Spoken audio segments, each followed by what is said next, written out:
Bonjour à tous, je suis tellement content de vous voir aujourd'hui. Aujourd'hui, on va parler de l'Égypte. Quand on pense à l'Égypte, on peut penser à plusieurs choses. On pense souvent à les momies, on peut penser au culte des morts, au livre des morts, on peut penser aux sarcophages, on peut bien sûr penser à les pyramides qui sont très connues, les sphinx, le Nil, etc., etc. Alors aujourd'hui, ce que je veux faire, c'est une petite introduction sur l'Égypte. Donc on va parler du le culte des Égyptiens, on va parler de leur religion, on va parler un tout petit peu sur leur cosmogonie, on va parler un tout petit peu sur les hiéroglyphes, on va parler aussi de quand ça a commencé et quand à peu près ça a terminé, et on terminera avec la légende d'Osiris, Isis et Seth, et bien sûr je dois terminer avec quelque chose que j'ai promis à un de mes collègues. Qu'est-ce qu'il y a en dessous? Donc en dessous du pyramidion des obélisques, de l'obélisque, parce que l'architecte a dit qu'il a caché quelque chose qui a une importance considérable pour la France. Donc, je vais essayer de répondre sur la question. Bien sûr, ma réponse il faut la prendre avec une forme de pincette, parce que ce que je vous dis n'est pas spécialement la réalité pour tout le monde, mais c'est ma réalité, donc je vais essayer de la partager. Si vous avez des hypothèses, n'hésitez s'il vous plaît pas de l'écrire dans les commentaires. Je trouve ça toujours très intéressant de savoir un peu ce que les autres pensent. Alors, c'est parti, petite vidéo sur l'Égypte. Je vous ai dit, quand on pense à l'Égypte, à quoi on peut penser. Quand l'Égypte a commencé, donc la civilisation égyptienne, la plupart des exégètes, historiens, archéologues sont d'accord de dire 3200 avant Jésus-Christ. On peut dire que l'Égypte commence, bien sûr, l'Égypte a une proto-histoire. Certains vont vous dire que ça commence à 3400 avant Jésus-Christ, certains vont aller même beaucoup plus loin. La seule chose qui est déjà très intéressante, en 3200 avant Jésus-Christ, on trouve les hiéroglyphes. Et les hiéroglyphes sont conçus d'emblée. On n'a pas trouvé une civilisation inférieure qui peut donner une idée à les hiéroglyphes. Donc on a une écriture parfaite du premier coup, écrit dans le présent, qui part de 3200 avant Jésus-Christ jusqu'à 5 après Jésus-Christ. Ça veut dire que c'est une civilisation qui a tenu presque 4000 ans. Si vous pensez que la monarchie française a tenu que 1500 ans et que c'est lent, mais eux, ils ont tenu 4000 ans, et on pourrait même dire que peut-être certains attributs d'Isis sont rentrés dans les attributs de la Vierge Marie. Bien sûr, je vous laisse penser libre si c'est vrai ou pas, hein. Ça, c'est à votre propre confiance de voir si les attributs d'Isis correspondent vraiment à les attributs de la Vierge Marie.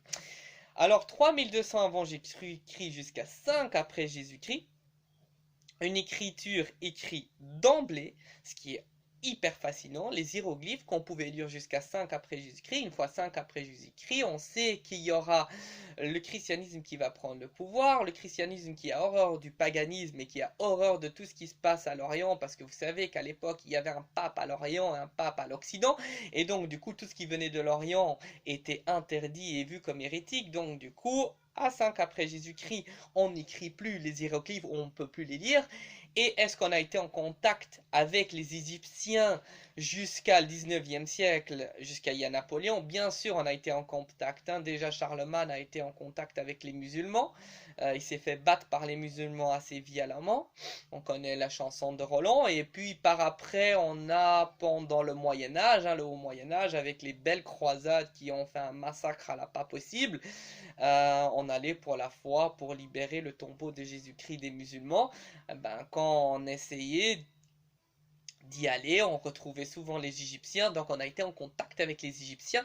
Y a-t-il des choses de l'Égypte qu'on peut retrouver dans la culture de le haut Moyen-Âge sous les croisades? Ben, regardez, les églises gothiques ont été conçues comme par hasard au moment quand on va aux croisades, et quand vous regardez une mosquée et vous regardez les églises gothiques, ben, vous pouvez voir qu'il y a quand même pas mal de similitudes.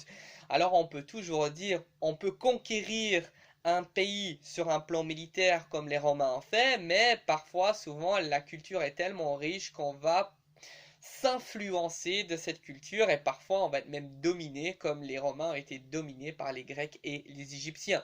C'est sous Napoléon, dans la première conquête, quand il va, pas sa première conquête, hein, la première conquête en Égypte dans le 19e siècle par Napoléon, qui a été un grand flop, qui va avoir une admiration extraordinaire pour pour cette civilisation. Et c'est à ce moment-là qu'on va commencer à vraiment s'intéresser. Il avait un savant avec lui qui s'appelle, et la plupart de vous le connaissent, s'appelle Jean-François Champollion, et c'est lui qui a traduit les hiéroglyphes sur la pierre de la Rosette qui se trouve dans le British Museum. Rosette qui était une ville qui se trouve pas loin d'Alexandrie, et cette pierre de Rosette est écrite dans 3 langues. Donc la première c'est les hiéroglyphes, deuxième les araméniens, et puis le troisième c'est le grec. Bon, l'araménien et les hiéroglyphes c'était un peu compliqué à traduire, mais les grecs, la plupart connaissent le grec, et donc du coup, qu'est-ce qu'il a fait Jean-François Champollion? Bah, il l'a traduit de grec à les hiéroglyphes, et Jean-François Champollion était un homme vraiment détesté, hein. Il faut savoir que dans le 19e siècle, faire ce genre de choses et des traductions sur une religion qui pourrait être une vraie révélation pourrait être vu comme très très très mal vu. Donc il a eu une vie assez compliquée. C'est grâce à lui que l'obélisque est aussi venu de l'Égypte à la France, et lui aussi il avait dit qu'il ne faut pas couper le obélisque en deux parce que c'est un monolithe, et couper un monolithe en deux c'est un sacrilège parce qu'on aura deux matières différentes, et comme on croyait que la matière, il fallait que l'esprit gardait, donc il fallait qu'il restait qu'un seul esprit et pas deux esprits, donc on ne coupe pas un monolithe, hein, on ne peut pas faire ça, hein. Vous savez que sous l'animisme, on vénérait par exemple la rivière, la montagne, etc. Et donc si vous construisez et vous prenez une pierre d'une certaine montagne, vous n'avez pas le droit de prendre une autre pierre d'une autre montagne, autrement c'est un sacrilège parce que vous vénérez pas l'esprit que vous devez vénérer normalement. Bon, c'est un tout petit peu complexe ce que j'ai dit. Donc une fois qu'on a su traduire les hiéroglyphes, on a commencé à découvrir qu'il y a plusieurs choses. Donc dans ces hiéroglyphes, vous n'allez pas trouver que tout sur le plan religieux, vous trouvez aussi comment on faisait le transport, on trouvait les modes de vie, on peut trouver des biographies, on peut trouver des codes civils, on peut trouver des milliers de choses sous les hiéroglyphes, et c'est comme ça qu'on a pu interpréter un tout petit peu ce qui se passait dans le Moyen-Orient.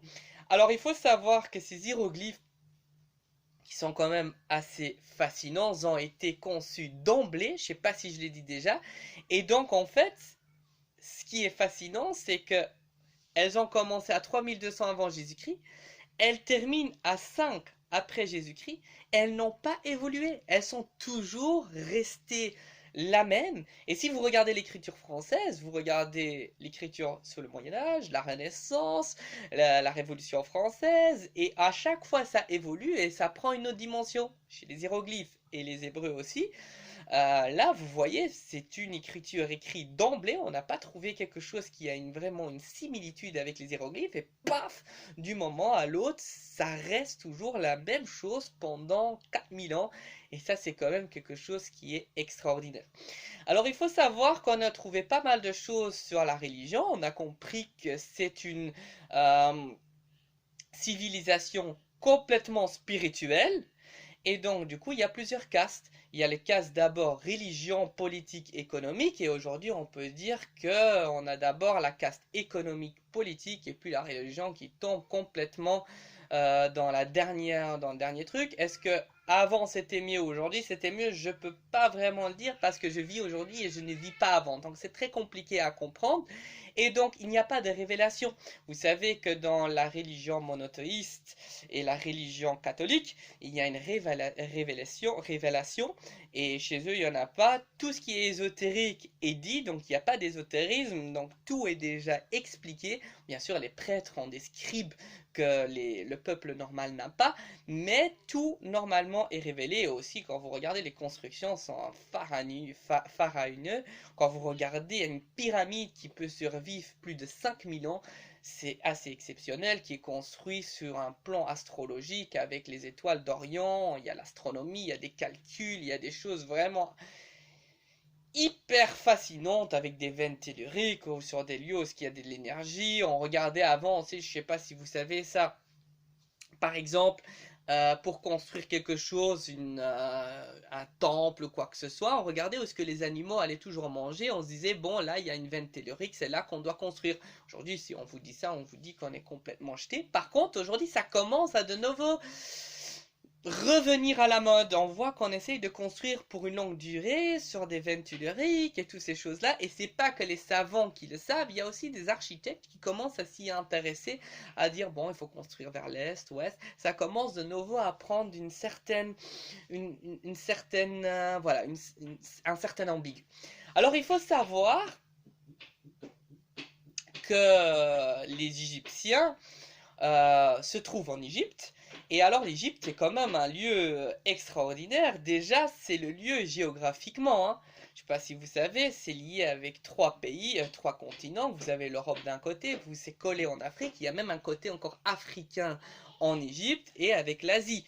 Donc c'est un lieu qui peut être influencé par plusieurs choses et vous pouvez aussi comprendre pourquoi les Français voulaient construire le canal de Suez parce que c'est un lieu de haute importance où qu'on peut retrouver plusieurs choses. Alors, sur le plan religieux, alors là ça devient super complexe. Sur le plan religieux, je vous ai dit qu'il n'y a rien de vraiment ésotérique, tout est déjà révélé. Il y a plusieurs dieux, donc c'est pas comme le monothéiste qui a que le Dieu suprême a tous les attributs de tous les dieux que l'Égypte a. Et donc, ce qui est aussi assez remarquable, souvent représenté avec des têtes d'animaux, c'est-à-dire par exemple Horus, vous allez le reconnaître avec une tête de faucon, vous allez voir un avec une tête de crocodile, un avec un hippopotame, et chaque chose a bien sûr une représentation. Vous avez le trône par exemple sur Isis, etc., etc. Et alors, pour faire plus simple, il faut savoir que chaque dieu est la représentation d'une vibration cosmique. Alors là, on va rentrer un tout petit peu dans le détail. Ça veut dire tel représente l'eau, tel représente l'air, tel représente ci, tel représente ça. Et comme l'humain avait du mal à comprendre, parce que ça c'était l'animisme, hein, comme l'humain avait du mal à comprendre, il fallait les représenter. Et surtout quand on était sédentaire et il fallait contrôler un peuple, on était obligé de les représenter avec des animaux que les Égyptiens connaissent. Donc souvent, c'est des animaux qui ont une représentation très dynamique et je vous donnerai quelques exemples. Alors, il faut savoir que leur cosmogonie est assez spéciale et ils ont un panthéon assez spécial et leur début de leur création est assez spécial. Tout est assez curieux. Pour les monothéistes et ceux-là qui font la religion biblique, c'est très compliqué à comprendre, mais ça rentre dans la tradition primordiale. Il faut savoir qu'au tout début, il n'y avait rien. Comme le Big Bang Theory, on ne sait pas ce qui s'est passé avant le Big Bang Theory. Et à un moment, il y a un dieu qui s'est auto-créé, et ce dieu qui a auto-créé, qui est auto-créé, va penser à un plan. Il va dire, bon, je veux créer l'air, je veux créer l'eau, après je veux créer pour l'air et l'eau, donc on a Chou et Nout, et donc du coup, après on va créer deux autres dieux qui vont compléter l'air et l'eau parce que ça doit rester fixé. Donc on va construire la terre et le ciel pour les consolider. Et c'est comme ça qu'en fait ça marche dans une façon tel tue tel, tel tue tel. Moi je récupère ça de tel dieu pour le remettre comme ça. Et c'est comme ça qu'on essaye d'expliquer un tout petit peu comment le monde s'est créé. Quand vous regardez le Big Bang Theory, vous regardez la Genèse, vous regardez tous les débuts du monde, ça revient toujours la même histoire. Il y a un néon, et puis il y a ça, il y a un dieu qui s'autogrée, le dieu qui s'autogrée pense, avec sa pensée, il va matérialiser les choses, et ça, vous les trouvez dans toutes les cosmogonies du monde. C'est toujours la même histoire avec une petite variation. Le dragon qu'on coupe en deux, avec ce dragon, on va prendre l'eau, on va prendre ça, etc., etc. Bon, je ne veux pas rentrer dans le détail, c'est juste pour vous dire, il y a un dieu qui crée, le dieu va créer plusieurs autres dieux, et ces dieux-là, à chaque fois, il y aura une tâche spécifique pour créer quelque chose. Donc c'est assez remarquable, et il faut savoir que dans chaque ville en Égypte, on peut vénérer un autre dieu. Ça veut dire que par exemple, je vous donne juste un exemple, mais je ne sais pas si c'est vrai, en Alexandrie, on pourrait vénérer Osiris. Si on est à Karnak, on vénère Thoth. Si on est au Caire, on vénère, je sais pas moi, Isis, etc., etc. Donc, on vénérait des dieux sur un lieu assez précis et parfois ça pouvait changer. Imagine les gens d'Alexandrie font une guerre contre celle des Caire, vont prendre la cosmogonie et c'est tout à fait normal que ceux-là vont remettre leur dieu qui avait gagné en premier plan. Et c'est comme ça que ça marchait. Bah, si vous regardez chez les catholiques, c'est un tout petit peu la même chose. Vous allez vénérer Saint-André dans l'Orient, Saint-Jacques, vous allez plus le vénérer en Espagne, Saint-Pierre, vous allez le vénérer à Rome. Donc chacun a un peu, voilà. Est-ce que ça posait un problème au pharaon? Pas du tout, parce que le pharaon les vénérait tous et c'est la connexion avec la divinité. Donc il n'y avait pas vraiment un problème pour le pharaon. Attention, il y a bien sûr des dieux, peu importe dans quelle cosmogonie vous vous retrouvez, dans quel panthéon que vous vous trouvez, qui sont importants. Ra, le dieu solaire, je vous dire, Osiris, Horus, et bien sûr Thoth. Hein. Alors Thoth, c'est quand même un des hommes les plus importants, pas un des hommes, un des dieux les plus importants. Alors, Thoth, il faut savoir, qui est Thoth? Je vais vous donner un exemple que je voulais vous donner, que chaque dieu a une représentation. Thoth aurait été la représentation, si c'est une vibration cosmique, ce serait l'intelligence cosmique. Ça veut dire tout ce qui a un rapport avec l'intelligence. L'astronomie, l'astrologie, le tarot, la numérologie, tout ça, c'est la représentation de Thoth. Donc c'est une intelligence cosmique, une intelligence qu'on ne peut bien sûr pas voir. Il y a même un livre, hein, peut-être que certains d'entre vous le connaissent, c'est le livre de Thoth, c'est un livre hermétique, donc hermétique, Thoth serait Hermès avec bien sûr quelques variations, parce que Hermès fait beaucoup plus humain que Thoth, j'y reviendrai. Je vous ai dit qu'on essaye toujours de les représenter avec une tête d'animaux, je vous expliquerai aussi pourquoi, vous allez voir avec Thoth. Serait Hermès dans la mythologie grecque, donc celui-là qui détient le savoir, celui-là qui vous donne la connaissance, etc., le plus rusé. Et donc si on le représente comme un animal parce qu'on a du mal à comprendre la vibration cosmique, tout simplement, on le représente comme un babouin. Pourquoi le babouin? Il faut être honnête, le babouin est quand même l'animal le plus rusé de tous. Et si vous regardez le roi lion, vous allez voir, celui-là qui détient le savoir, c'est le babouin. C'est lui qui donne la vénération, c'est lui qui amène Simba vers le soleil, c'est lui qui est l'intelligence cosmique, c'est lui qui détient les clés de toutes ces choses-là et qui comprend le cycle de la nature avec quand il va représenter le roi lion à la fin du film. Donc vous voyez, le babouin est quelqu'un de très rusé. Ça, c'est la première représentation. Il faut savoir que les dieux peuvent avoir plusieurs représentations, donc c'est ça qui est assez complexe. Thoth peut aussi représenter avec une tête d'ibis. Alors l'ibis, vous allez dire, mais c'est pas un animal très intelligent. Déjà, c'est un animal qui vole. Donc il est entre la connexion de la terre et les ciels. Deuxième chose, c'est un animal d'une certaine sagesse, c'est très intelligent, parce que c'est le seul qui peut détecter sans goûter l'eau, si l'eau elle est potable ou pas. Vous pouvez vous imaginer, à cette époque-là, l'importance de ce oiseau. Si l'oiseau boit cette eau, ça veut dire qu'elle est potable. Si elle boit pas cette eau, ça veut dire qu'elle n'est pas potable et les gens ne peuvent donc pas boire de cette eau. Donc vous voyez la subtilité pour dire détenir une certaine intelligence. Et deuxième chose qui est très important chez Thoth, Thoth mange les insectes. Donc mange les insectes quand on faisait... Quand on voulait cultiver et manger les insectes à cette époque-là était très important parce qu'on n'avait pas les pesticides qu'on a aujourd'hui. Donc vous pouvez voir l'importance des animaux à l'époque des Égyptiens. Et autre chose, si vous voulez savoir en numérologie que représente Thoth, Thoth est le numéro 28, numéro très important, c'est le cycle de la menstruation, c'est le cycle lunaire. Vous savez qu'il y a 28 jours pour qu'un cycle lunaire passe, c'est pas la même chose qu'un cycle solaire. Et si vous allez devant la Notre-Dame, qui est le côté hermétique, que je reviens de Thoth, parce que Thoth serait Hermès, et Hermès serait passé dans les trucs catholiques. Vous savez qu'on vénérait Hermès, hein, vous regardez Louis XIV, à quel point il vénérait Hermès, c'était quand même assez extraordinaire. Et quand vous allez devant la Notre-Dame, vous avez le soleil qui se lève à l'est, vous avez le soleil qui se couche à l'ouest, dans le portail du dernier jugement, vous avez 28 rois qui est le cycle lunaire comme je vous ai dit, qui représente Hermès et qui représente Thoth. Vous avez 4 rois qui ressortent, ce qui est assez formidable, il y en a 4 qui ressortent, c'est les 4 phases lunaires, et vous avez plusieurs inscriptions hermétiques qui ont un savoir idéologique sur le plan hermétique, c'est-à-dire qui veulent dire un sens très particulier. Hein. Je veux vous dire, les hiéroglyphes, on peut les lire sur 3 sens, donc il y aurait plusieurs sens pour lire les hiéroglyphes. Et si vous regardez en plus la pictographie de la Notre-Dame, bah, on n'est pas loin des hiéroglyphes quand même, hein. Si on lit toutes les choses qui se trouvent en haut, en bas, c'est quand même une représentation tout proche des hiéroglyphes.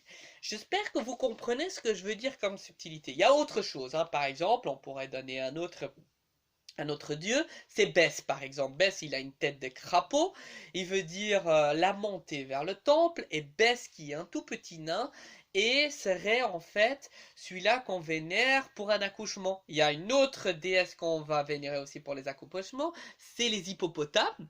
Les hippopotames qui ont une tête d'hippopotame, c'est ceux-là qu'on vénérait pour les accouchements. Vous savez que les statuettes qui datent de je sais pas quelle année, 7-8 000 avant Jésus-Christ, vous voyez souvent des femmes avec des bassins assez rondieux, donc l'hippopotame qui est un peu gros était la représentation de l'aide de l'accouchement. C'est très compliqué pour nous de comprendre ce genre de choses parce que vous êtes toujours en train de penser ah non, un hippopotame ça serait la mort.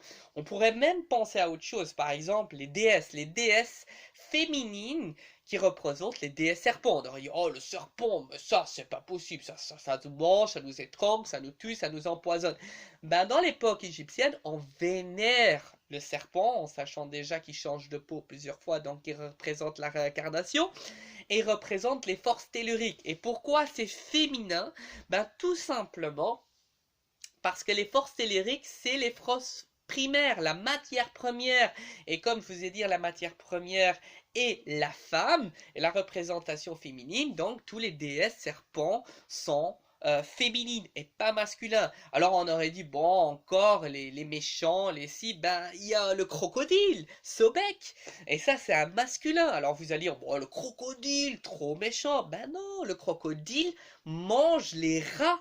Et ça c'est très important qu'on cultive à cette époque-là, que les crocodiles mangent pour de nouveau que tout ce qui a été cultivé ne passe pas à la trappe. Vous voyez la subtilité d'utiliser des animaux, de les donner une place dans une certaine cosmogonie et d'une certaine intelligence cosmique que les êtres humains comprennent avec des animaux qui connaissent déjà. Donc c'est très important, ce détail est très très important hein, de comprendre vraiment comment en fait la cosmogonie et le panthéon égyptien marchent.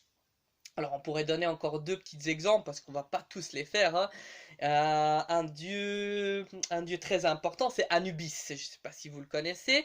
Anubis, c'est celui-là avec une tête de chien, tête de chacal, certains vont dire. Et donc, très important pour la corporation des embaumeurs parce que c'est lui qui va embaumer la première momie qui est Osiris quand elle va, et ça j'y reviendrai dans la légende d'Osiris. Et donc c'est l'embaumeur. Donc tous les gens qui travaillent pour la corporation de l'embaumement vont vénérer Anubis qui va guider le défunt pour l'amener à la balance où ce qu'on va peser l'âme. Alors, 2 choses. Quand vous regardez les tombeaux du Moyen-Âge, vous allez voir qu'en dessous des femmes, vous trouvez un chien. Alors, quand vous avez un guide, la première chose qu'il va vous dire, tout simplement, il va vous dire « Oui, parce que c'était une femme loyale, et en fait, comme elle était loyale, on lui mit un petit chien en dessous de son tombeau. » C'est assez remarquable pour un tombeau de mettre un chien qui a un rapport avec la loyauté, pourquoi pas? Et moi je pense que c'est Anubis qui ramène le défunt devant donc le lieu où ce que on va donc juger le mort, et donc on juge le mort avec une autre déesse, peut-être que vous la connaissez, elle s'appelle Mat. Alors Mat, vous la voyez partout au Louvre. Elle est en fait toujours représentée avec ses ailes comme ça, elle est toujours avec ses ailes ouvertes, et sur sa tête, vous allez voir une plume d'autruche.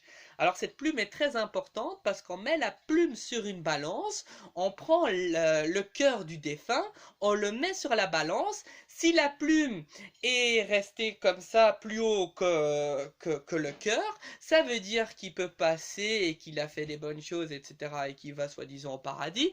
Euh, bon, bref, c'est une explication, mais je suis pas sûr qu'il y a paradis et enfer. Et si bien sûr le cœur est au-dessus de la plume, je crois que le défunt n'a pas fait assez bien et donc du coup va techniquement à l'enfer. Moi je crois que c'est quelque chose qui existe tous les jours, que la plume peut toujours varier de jour en jour et que le cœur pourrait toujours choisir. Mais ce que ça veut dire, alors ça c'est très important, que le cœur pour les Égyptiens était très important parce qu'ils avaient l'intelligence du cerveau qui serait le parler, donc blablabla comme nous on parle, mais il y aura une deuxième intelligence qui est beaucoup plus importante, c'est l'intelligence du cœur. Et donc du cœur, on faisait la pesée en fait avec la plume de Math, et Math serait la déesse de la vérité. Donc si vous voyez une déesse avec une plume sur sa tête, vous savez que c'est la déesse Math. On pourrait faire une dernière, en terminant avec celle-là, Sekhmet. Alors Sekhmet, vous la retrouvez aussi au Louvre. Quand on rentre dans une salle, on la retrouve juste sur le côté gauche, et quand je l'ai vue, elle est assez impressionnante. Elle a une tête de lion, donc si elle a une tête de lion, elle est solaire, parce que les lions sont souvent liés avec le soleil, parce qu'ils ont la couleur du soleil, et la crinière est la représentation du soleil, et c'est le chef des animaux, donc on l'utilise devant les temples, etc., etc. Et donc du coup, vous pouvez voir que c'est une déesse horrible, c'est vraiment la massacreuse. Elle massacre tout le monde, elle laisse aucune personne survivre. Et à chaque fois qu'il faut passer d'un cycle à l'autre, on va demander à Sekhmet pour descendre sur la terre et de massacrer tout le monde. Le seul problème, c'est qu'une fois qu'elle massacre tout le monde, on ne peut plus l'arrêter. Donc elle est inarrêtable. Donc qu'est-ce qu'il faut faire? Il faut demander à les dieux si on peut l'arrêter, parce que les autres dieux disent ah c'est bon, on va plus avoir d'êtres humains. S'il n'y en a plus d'êtres humains, qui va travailler pour nous? Donc du coup on demande à Ra, tu peux nous aider pour arrêter Sekhmet? Ra il dit mais non c'est impossible, elle est inarrêtable parce qu'elle est tellement puissante. Donc Ra va demander de l'aide. Vous pouvez vous imaginer à qui il va demander de l'aide. À Thoth. Thoth c'est le rusé, il a toujours une idée, il a toujours une certaine intelligence pour remontrer que c'est vraiment d'intelligence cosmique et que c'est vraiment la personne de l'idée. Donc il va parlementer avec Sekhmet, ils vont discuter. Et donc, qu'est-ce qu'il va faire? Il va jeter de vin sur la terre, il va dire à tous les êtres humains, cachez-vous dans les cavernes. Et la Sekhmet va regarder la terre, et elle va se dire, mais il n'y a plus d'êtres humains, j'ai tué tout le monde, donc tout est bien fait. Donc du coup, elle repart, les humains sont sauvés, on va la rappeler quand il y aura un autre cycle, et Thoth retrouvera de nouveau une autre manière pour en fait lui changer les idées et pour qu'elle ne massacre pas tous les êtres humains. Mais attention, Sekhmet, si elle détient la mort, elle détient la vie, elle est aussi vénérée pour la guérison, elle est vénérée pour le dieu du cycle. Donc du coup, c'est pas qu'un dieu mal, ça peut être aussi une représentation du dieu bien. Et on a bien sûr notre cher et notre meilleur ami Seth. Seth qui est vraiment la représentation du dieu qui est le mal incarné. Mais vous allez voir que Seth n'est pas que le mal, c'est un mal qu'on a besoin, c'est un mal qui fait partie de cette dualité qui techniquement n'existe pas. Un petit instant, je veux boire parce que j'ai soif.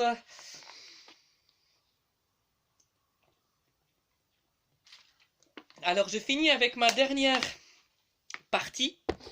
Et après, on va clôturer avec tout ça. L'histoire d'Osiris, Isis et Seth. Alors, il faut savoir qu'Osiris, Isis et Seth, bien sûr, sont frères, sœurs et épouses et la même famille. Alors, en fait, ils sont exactement la même chose. Hein. Ça veut dire que Osiris, Isis, Seth font partie des forces cosmiques et sont très très importants pour le panthéon égyptien. Et donc Osiris est en fait le chef, Seth est son frère et Isis est l'épouse et en même temps la sœur de Osiris. Alors il y a plusieurs thèses, il y en a deux. Osiris serait le dieu principal de l'Égypte au tout début. Et il faut savoir, avant qu'il y avait un pharaon, on vénérait direct Osiris. C'est-à-dire, on n'avait pas besoin de quelqu'un qui nous disait qu'est-ce que Osiris voulait nous dire. On le vénérait directement, donc c'était vraiment le dieu suprême parce qu'on était très proche des dieux. Donc vous pouvez vous imaginer, si Seth est le méchant, Seth veut prendre la place d'Osiris, qui est tout à fait normal.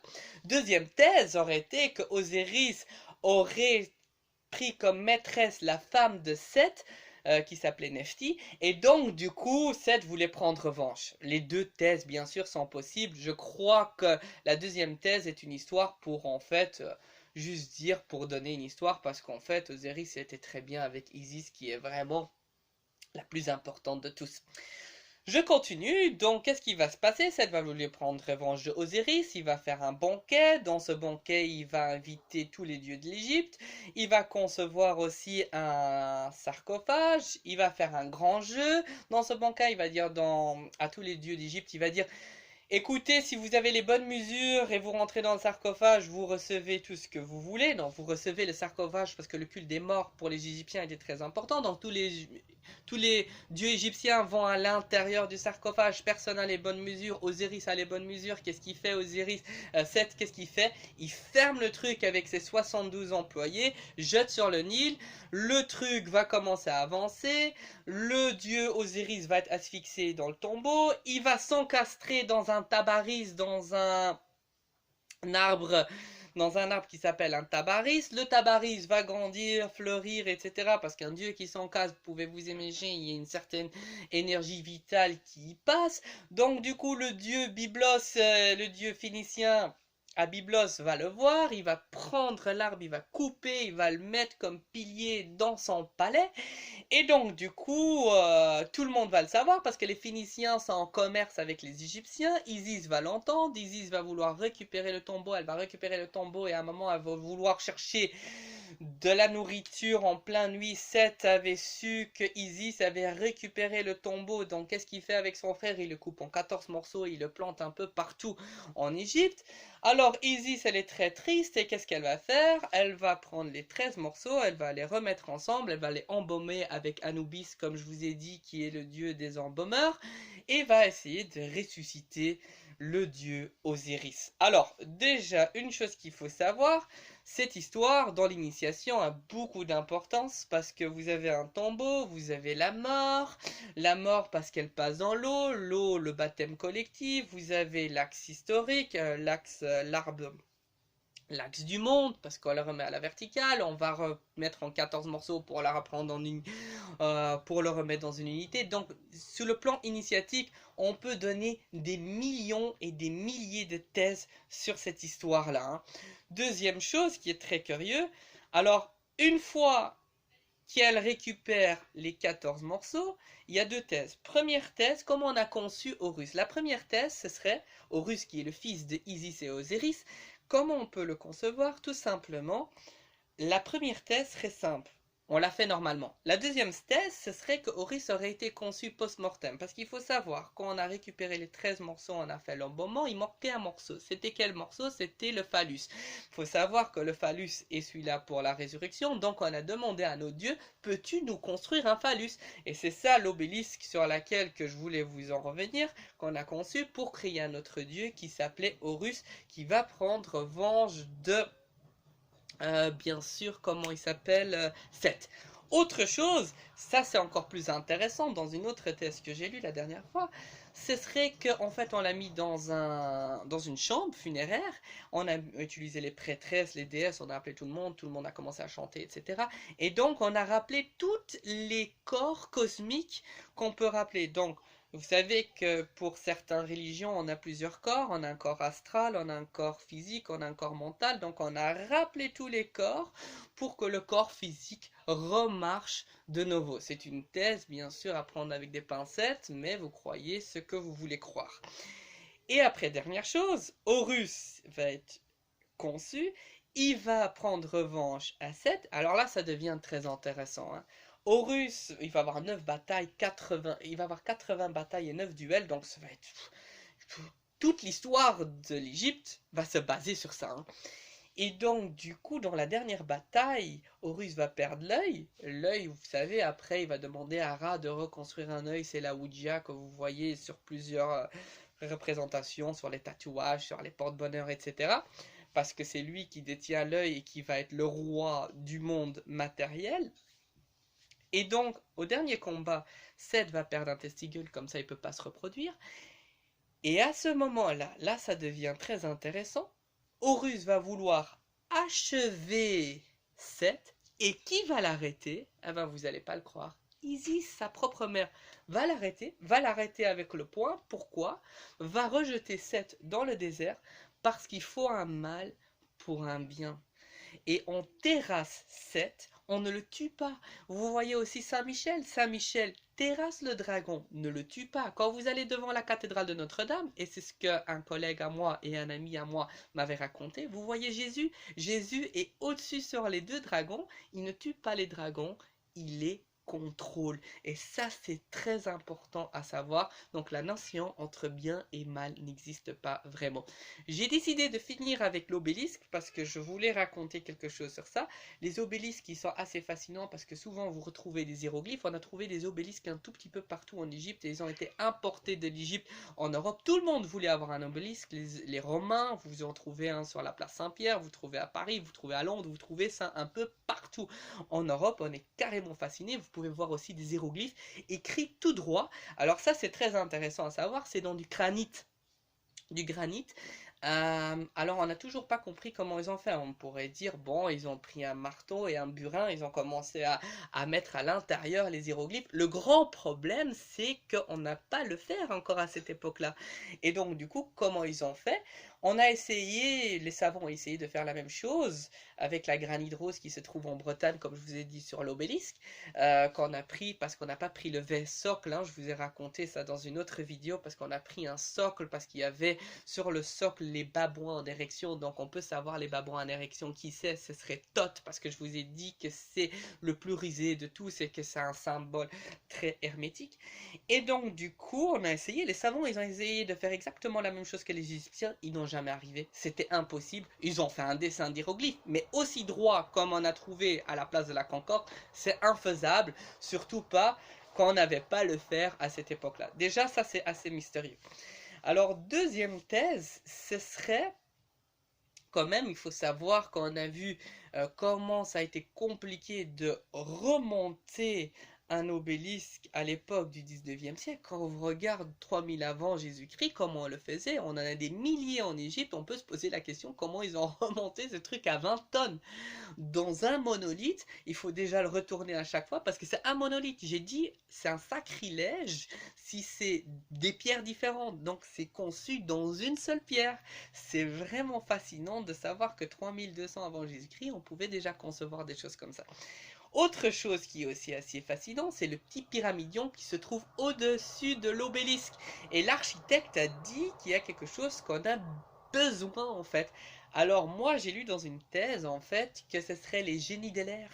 Donc les génies de l'air rentreraient par là, ressortiraient par là et c'est eux en fait qu'on peut vénérer si on a besoin de quoi que ce soit. Est-ce qu'ils sont bénéfiques ou maléfiques? Je n'en sais rien. De toute façon, on sait qu'à un moment, quand on transplante un truc comme ça veut dire un symbole comme ça de l'Égypte, et on le met en plein cœur de la France, on sait qu'il y a déjà un certain magnétisme qui est perdu. N'oubliez pas, hein, c'est comme mettre un arbre d'un côté à l'autre, il va pas sortir les bonnes feuilles, on va dire ça comme ça. Donc le magnétisme a déjà été déréglé et ça pourrait être maléfique ou bénéfique, je ne sais pas. En tout cas, sur un plan symbolique, moi je peux vous expliquer et je pense c'est ça. Je vous ai dit que c'est là où ce qu'on va reproduire Horus. Donc chacun aura sa place. Seth sera le méchant, l'ancien Seth sera le méchant sur un plan cosmique, Horus va être créé, va être le chef du plan matériel, et donc Isis va avoir une place très importante, et qui va être le dieu des morts, ça sera Osiris. Donc c'est un lieu pour un équilibre cosmique, donc le symbole vous explique quelque chose et c'est à ce moment-là qu'on va rentrer dans une nouvelle ère parce qu'on va créer Horus à ce lieu-là. Donc c'est un lieu assez important sur le plan symbolique. Comme je vous ai dit, il y a 8 statues de Cybèle qui représentent la déesse mère, qui représenterait donc Isis, et 8 est aussi le chiffre de la résurrection. Sur ce lieu-là, l'ère va changer, le moment va changer, et est-ce que c'est le cas? Ben, bien sûr que si, parce que on a récupéré la tête du roi et de la reine sur ce lieu-là. Voilà, c'était une petite vidéo sur l'Égypte. J'espère que vous avez adhéré. N'oubliez pas de mettre un petit pouce vers le haut. Si vous avez des questions, s'il vous plaît, n'hésitez pas à me poser toutes les questions que vous voulez en dessous dans les commentaires. Je suis tellement ravi de vous avoir expliqué une petite partie de l'Égypte et j'en ferai plusieurs vidéos sur l'Égypte. Je crois que la prochaine vidéo que je vais faire sur l'Égypte sera sur les pyramides. Je vous souhaite des super bonnes un super bel jour, des super bons séjours. Amusez-vous bien, à bientôt et n'hésitez pas à me poser des questions ou des réflexions dans les commentaires. Ça serait avec plaisir pour les répondre. À bientôt et à la prochaine vidéo.